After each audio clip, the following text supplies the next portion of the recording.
پرانے زمانے کی بات ہے کہ ملک فارس پر ایک بادشاہ حکومت کیا کرتا تھا۔ وہ بہت پریشان رہتا کیونکہ اس کے ملک میں چوری اور ڈکیتی بہت ہی عام تھی۔ باوجود ہزار کوششوں کے وہ اس پر قابو پا نہیں پا رہا تھا۔ ایک دن بادشاہ پریشانی میں محل سے نکل کر جنگل کی طرف چل پڑا۔ اس نے دیکھا کہ ایک لکڑہارا بہت محنت سے لکڑیاں کاٹ رہا ہے۔ لکڑہارا بادشاہ کو دیکھ کر خوش ہوا اور اس کے پاس آیا اور کہنے لگا، بادشاہ سلامت، آپ کسی شاہی سواری میں نہیں آئے؟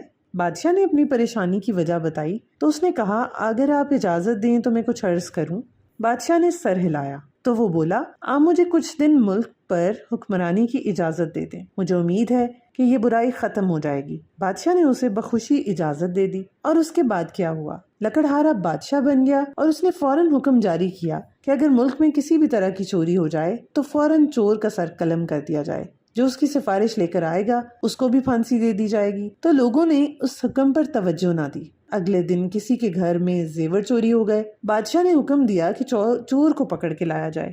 سپاہیوں سے کہا کہ اگر چور پکڑنے میں ناکام ہوئے تو ان کی جگہ تمہیں پھانسی دے دی جائے گی۔ کچھ روز گزرنے کے بعد سپاہی چور کو پکڑنے میں کامیاب ہو گئے اور انہیں جیل میں بند کر دیا۔ اب لوگ ڈر کے مارے سفارش نہ کریں۔ وہ بادشاہ کے باپ کے پاس گئے اور اس سے گزارش کی کہ وہ بادشاہ سے معافی دلوا دیں۔ ان کے ساتھ جانے پر بادشاہ راضی ہو گیا۔ بادشاہ نے جب سفارشی کے طور پر اپنے باپ کو دیکھا تو سپاہی کو حکم دیا کہ ان کو جیل میں بند کر دیں۔ پھر اصول کے مطابق جو ظلم جاری کیا گیا تھا اس کی تکمیل ہوئی۔ چوروں کے سر قلم کر دیے گئے اور جو سفارش لے کر آیا تھا اس کو پھانسی دے دی گئی۔ اب اس صورتحال میں سب لوگوں کو خوف زدہ کر دیا تھا۔ اب کوئی راستے میں پڑی کوئی چیز بھی دیکھتا تو اٹھانے کی ہمت نہ ہوتی۔